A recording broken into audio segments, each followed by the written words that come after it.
안녕하세요. 시청자 여러분의 소중한 시간을 저와 함께 해주셔서 대단히 감사드립니다. 구독과 좋아요 한 번이 대한민국을 건강하게 만들 것입니다. 1월 10일 수요일입니다. 부산경찰청이 오늘 가덕도 비습 사건에 대한 수사 결과를 발표했지만 예상했듯이 어떤 의혹도 해소하지 못했습니다.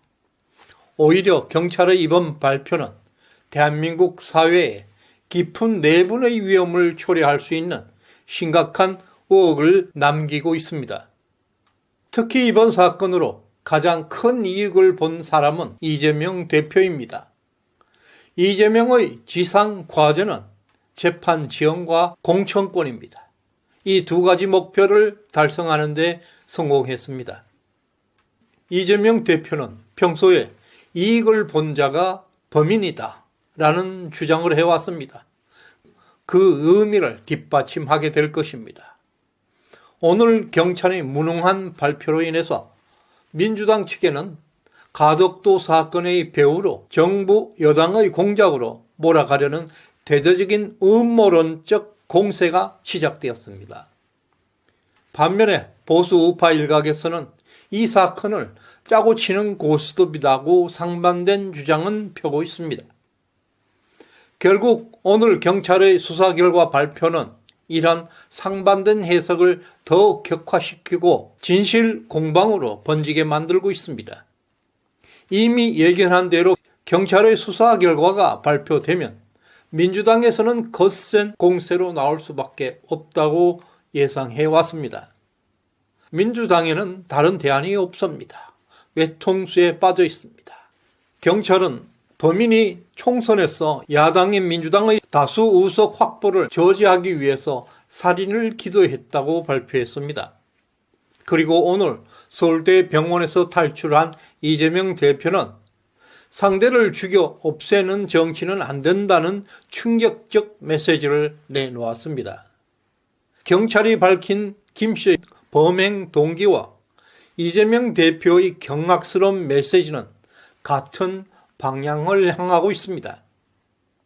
이재명 대표의 탈출 메시지는 윤석열, 한동훈과의 전면적을 선포한 것입니다.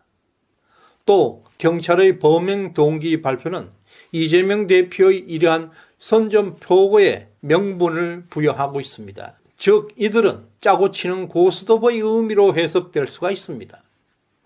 가덕도 비습 사건이 발생한 다음 날 1월 3일 민주당과 이재명 측은 가덕도 영상을 모두 삭제해 줄 것을 요청했습니다. 영상을 삭제하라는 명령 이후에 어제까지는 좌파 유튜버들과 민주당 사람들은 가급적 범인 김 씨의 배우설을 제기하는데 매우 소극적이었습니다. 그러나 오늘 돌변했습니다. 경찰의 수사 결과 발표와 이재명 대표의 서울대 병원 탈출을 기점으로 삼아서 다시 가덕도 사건의 배우설을 대대적으로 재가동하기 시작했습니다. 이제 민주당은 막다른 골목이라는 의미가 됩니다. 오늘 이재명 대표가 서울대 병원을 탈출하면서 남긴 상대를 죽여 없애는 정치는 안 된다는 메시지는 마치 공격 명령의 신호처럼 보여지고 있습니다. 지금부터 무서운 영상 하나를 보시겠습니다. 보통 사건 현장은 폴리스 라인을 치고 현장을 보존하는 게 상식입니다. 그런데 사건 발생 즉시 경찰은 물청소로 사건 현장의 흔적을 지웠다고 했습니다. 경찰의 태도를 지켜보면서 이 사진을 공개할까 말까 고심도 했습니다. 그러나 경찰이 하는 상황을 보고 이 사진을 공개할 수밖에 없다고 생각했습니다. 이 사진입니다.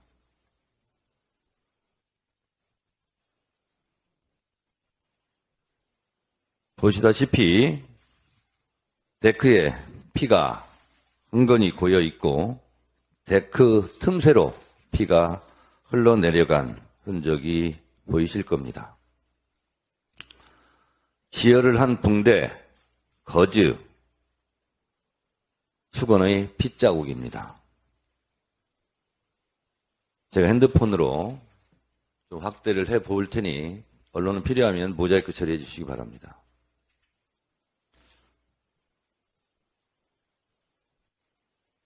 이게 지혈을 한 흔적입니다. 그리고 이 대표께서 칼을 맞고 쓰러졌던 그 장소에서 흘러내린 핏자국입니다. 이게 출혈량이 적은 것인지, 이게 경상인지, 대테러 종합실에서는 현장 문자를 받고 그걸 뿌렸다고 하는데, 이 사진만 봐도 과다출혈, 중상이 짐작되지 않습니까? 박정희 대통령이 권력기관을 동원하여 대선 경쟁자였던 김대중을 죽이려고 한 것처럼 이재명 범죄자 만들기 검찰 스토킹이라는 본질이 이재명 사법 리스크라는 말로 왜곡 포장되어 수많은 언론 방송을 통해 온 국민에게 전달되었습니다. 이재명 악마화 작업에 동화된 한 인간의 칼이 이재명 대표의 목을 찔렀습니다. 죽을 뻔했죠. 죽을 뻔했죠, 실제. 근데 이제 기적적으로 살았죠. 그러고 나서 곰곰이 생각해보니까 참 안 됐다 싶어, 이재명 대표 전. 인간적으로. 그렇죠. 저한테 제일 강력한 감정은 너무 안 됐다. 제가 최근에 칼럼에도 썼는데 2년 동안 검찰한테 법으로 조리돌림 당했고 그걸로 못 죽이니까 칼로 찔러 죽이려고 그러고 칼로 찔러 죽이는데 실패하니까 특혜를 받았느니 어쩌니 하면서 네. 펜으로 죽이는 거잖아요, 지금. 그래서 우리 현대사에서 김대중 대통령 이후로 이렇게까지 기득권층한테 철저히 죽이려고 하는 거잖아요. 이렇게 죽이려고 한 사례가 있었나 싶어요. 너무 안 됐어요. 저도 개인적으로 참 짠하다. 네. 너무 안 됐다는 생각을 합니다. 이런 생각을 못하게 하려고 1cm짜리 열상이다, 뭐 출혈은 적다, 경상이다, 심각하지도 않은데 그런 거죠. 헬기를 탔다 이런 얘기를 하는 이유가 지금 공장장하고 제가 너무 안 됐어, 인간적으로. 짠해. 예. 이 감정을 못 가지게 하려고 지금 이렇게 하는 거거든요. 참 이렇게까지 죽여야 되나, 사람을. 이 영상은 분명히 섬뜩하고 불안감을 조성하고 있습니다. 같은 나라에서 이런 일이 벌어지고 있다는 사실이 믿기지 않을 정도로 상당히 위협적입니다.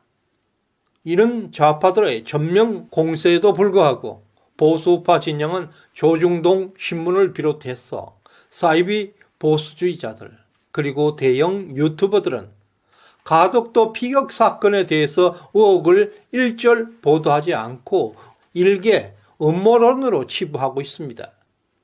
좌파들은 자신들의 내부적 갈등을 겪고 있을 망정 보수 우파와의 대결에서는 놀랄 만큼 단결력을 보여주고 있습니다. 오늘 수사 발표에 따르면 68명의 수사진이 동원되었다고 합니다. 그러나 가덕도 사건에 대한 의혹은 전혀 해소되지 않았습니다. 오히려 무능한 발표로 인해서 음모론을 더욱 부추기고 있는 상황입니다. 이재명 대표는 목숨을 건 전쟁을 시작하고 있는데 우리 진영은 음모론을 펴지 말라, 의혹을 제기하지 말라는 등 한가한 말장난에 빠져 있습니다. 이러다가는 국가와 국민에 대한 중대한 위기에 직면할 수도 있습니다. 현재 보수 우파 주류 언론들은 가덕도 사건에 대해서 비판 없이 단순히 눈에 보이는 것만을 진실로 받아들이면서 보도하고 있습니다. 경찰의 발표 그대로 앵무새처럼 반복하고 있을 뿐 그 이상 숨어있는 진실을 파헤치려는 시도조차 하지 않고 있습니다. 합리적 의심을 가진 사람들을 극우 세력으로 몰아가고 있고 합리적인 의견조차 가짜 또는 음모론으로 치부하고 있습니다. 이번 사건에서도 보수주의의 한계를 여실히 보여주고 있습니다. 보이는 것만이 전부가 아닙니다. 우리가 마주하고 있는 것은 물질적 세계의 한계를 넘어서 공산사회주의자들이 주장하고 있는 유물론적 세계관과는 다릅니다. 보수주의자는 눈에 보이지 않는 정신세계의 가치를 믿고 있습니다. 이러한 관점은 가덕도 사건의 본질을 이해하는데 매우 중요합니다. 사건의 핵심은 눈에 보이지 않는 곳에 숨어 있습니다.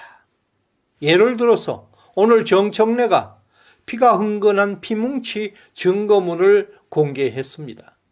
그러나 경찰에서는 이재명의 피문전 와이셔츠를 공개하지도 못했습니다. 18cm 칼도 공개하지 못했습니다. 숨기고 있는 경찰이 범인일 것입니다.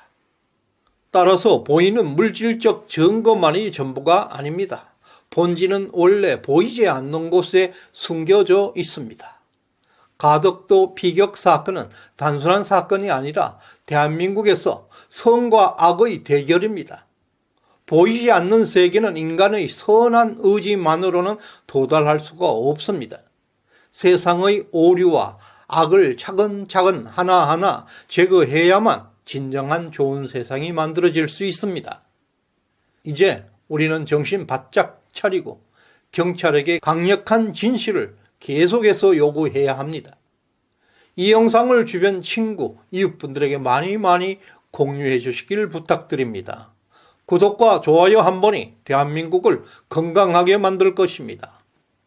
저희 영상에 후원해 주신 유동훈님, 이경규님, 강창남님 진심으로 감사드립니다. 끝까지 시청해 주신 여러분께 감사의 말씀을 전합니다. 고맙습니다.